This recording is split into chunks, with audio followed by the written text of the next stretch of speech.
How might a Christian professor respond to the top 10 new atheist commandments? This came from a CNN website article, and it was entitled, "Behold, Atheists' New 10 Commandments." I'm here with my son, Scotty, who's gonna ask me for my thoughts and my reactions.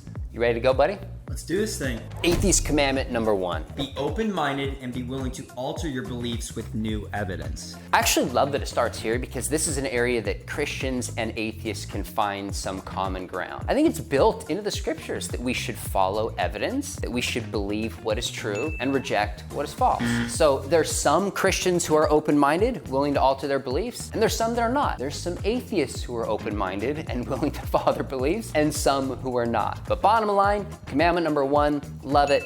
That's good common ground across worldviews. Atheist commandment number 2. Strive to understand what is most likely to be true, not to believe what you wish to be true. Okay, again, I love it. And this is a human issue for every worldview. We're all tempted to want to believe the things that fit our narrative, that we want to be true, reject things that are inconvenient. Again, these first two, I agree. I would say amen to my atheist friends. But embedded in this is that we ought to follow truth for its own sake. I don't know where that obligation comes from within an atheist worldview. Now, within a Christian worldview, there's a God who's designed us to build a certain way. He's given us reliable faculties that we ought to follow. In an atheist worldview, we have bubbled up through a purposeless material evolutionary process, and truth helps us instrumentally navigate the world. But I'm not sure you can make the argument within an atheist worldview that truth in itself is objectively good and we ought to follow it. Atheist commandment number 3. The scientific method is the most reliable way of understanding the natural world.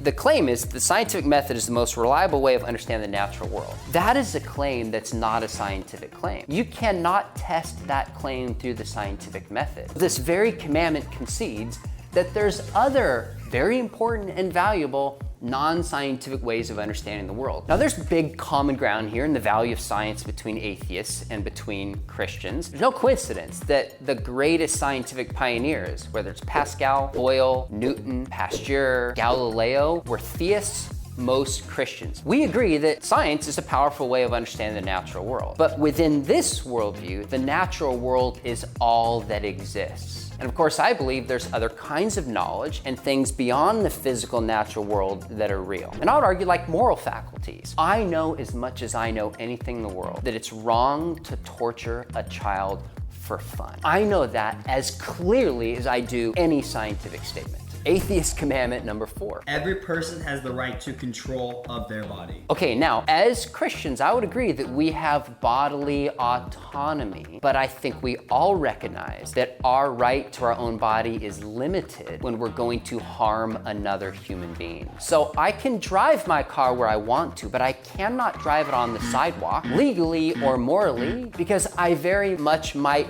harm somebody else. I don't have the moral right to go naked and go running through the middle of where we live, because people would say you're harming me even if I don't physically touch them. I do find it interesting that some of the main people who made this argument, and this was pre-COVID, will turn around and say you have the right to bodily autonomy, but you have to wear a mask. Now, I'm not making a point whether you should wear a mask or not make a mask, but to say that somebody else should wear a mask because you might harm somebody else with your body is to concede that there's limitations on bodily autonomy. So obviously this is being applied to abortion. I'd say a woman has the right to do whatever she wants to with their own body if the unborn is not human. And the science is very clear that it is. Atheist commandment number 5. God is not necessary to be a good person or to live a full and meaningful life.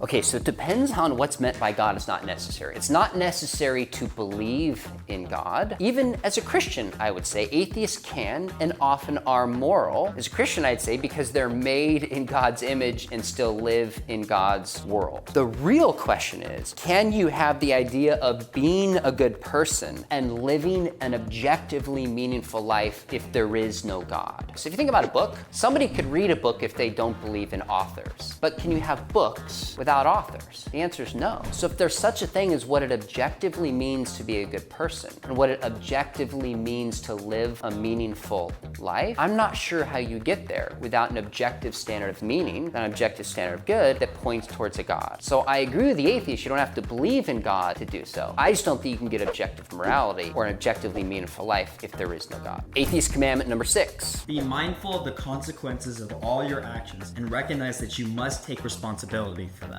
Okay, in some ways, this is great. This is a human principle. I totally agree. But what this does is we often hear people say things like, hey, to each his own, you do whatever you want to do. But then what does this say? Be mindful of the consequences of your actions and take responsibility for them. So in some ways, this is contradicting an earlier principle. It says, I have, authority over my own body. But now they're saying, oh, actually, you are supposed to make certain actions because you have responsibility how it affects others. So I agree with the principle. I think there's just a little bit of tension built into these top 10 atheist commandments. Atheist commandment number 7. Treat others as you would want them to treat you and can reasonably expect them to want to be treated. So in some ways, this is the golden rule, which is not unique to Christianity. You see it in Judaism. C.S. Lewis has documented in other cultures throughout the history of the world. In fact, you see it in Buddhism and even in Scientology. Well, I think where I would maybe push back is it says, treat them as you can reasonably expect them to want to be treated. I'm not exactly sure what's meant by reasonably. Bottom line, a Christian view of love is that I am to be committed to your objective best. That's what it means to be loving. Now, sometimes people might resist that. We are to do what's objectively loving for them. So I think there's a lot of common ground. I just would want this fleshed out a little bit more. Atheist commandment number 8. We have the responsibility to consider others, including future generations.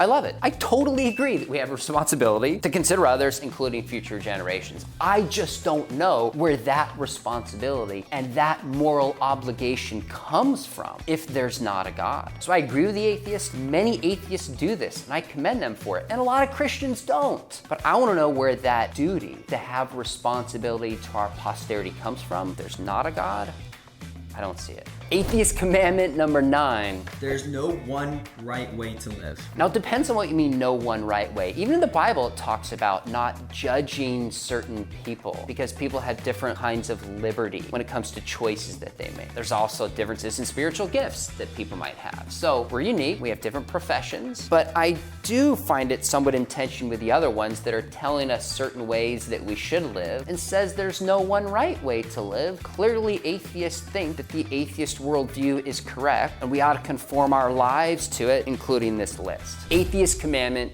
number 10. Leave the world a better place than when you found it. Love it, I agree, and I know many atheists personally who are doing this. In fact, I know many who are doing it better than Christians are doing it. But built into this is that we have a duty, an obligation, a commandment to actually do so. And this implies that there's better ways to live, hence leave the world a better place and less better places. But if there's no God, and there's no design, and there's no purpose, I don't know objectively what better is where I have a duty to do so. That's where I think it kind of falls short. I think there's a ton of common ground here between Christians and between atheists. What's embedded in this list, though, are certain ideas that are not as at home in an atheist worldview as they are a Christian worldview. There has to be a higher source. It talks about goodness, meaning, and responsibility.